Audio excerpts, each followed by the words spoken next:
मकान में करवाकर इसकी हेकड़ी निकाल कर ही रहूंगी।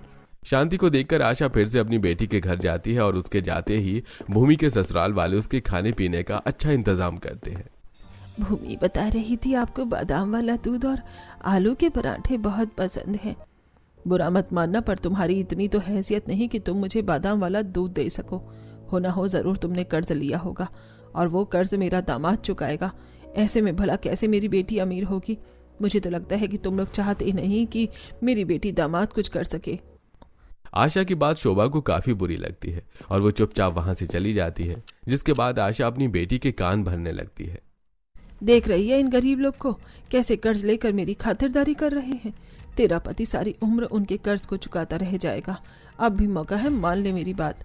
माँ, आज तक खुद तो बादाम वाला दूध पी नहीं पाई, पर जब मेरे ससुराल वाले दे रहे हैं तो तुमसे वो इज्जत भी रास नहीं आ रही।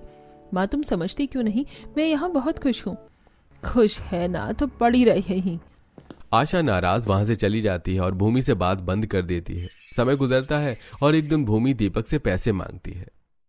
भूमि, बस 1 महीना और दे दो। अगले महीने तुम अपने लिए नए कपड़े ले लेना। इस महीने बिल्कुल भी पैसे नहीं बचे। मेरे लिए कभी पैसे होते भी हैं? भैया भाभी तो आपके लिए बहुत कुछ करते हैं, फिर भी आप ऐसी बातें कर रही हो। तुम हमारे पति पत्नी के बीच में ना ही बोलो तो अच्छा होगा। गुजरते समय के साथ अब भूमि भी अपने ससुराल वालों से परेशान होने लगती है और फोन करके छोटी छोटी बातें अपनी माँ को बताती है। तो वहीं गुजरते समय के साथ हर हफ्ते शांति अपनी बेटी से मिलने जाती है। अरे अरे, बिना पूछे तुम ऊपर कहाँ चली जा रही हो? घर में किसी को देखा नहीं तो सीढ़ियाँ चढ़ने लगी? ऐसा नहीं है समधन जी, मेरी बेटी 3rd फ्लोर पर रहती है, इसीलिए 3rd फ्लोर पर सीधा जा रही थी। शादी को 4 महीने हो गए हैं, पिछले 3 महीने से अपनी बेटी से नहीं मिली हूँ।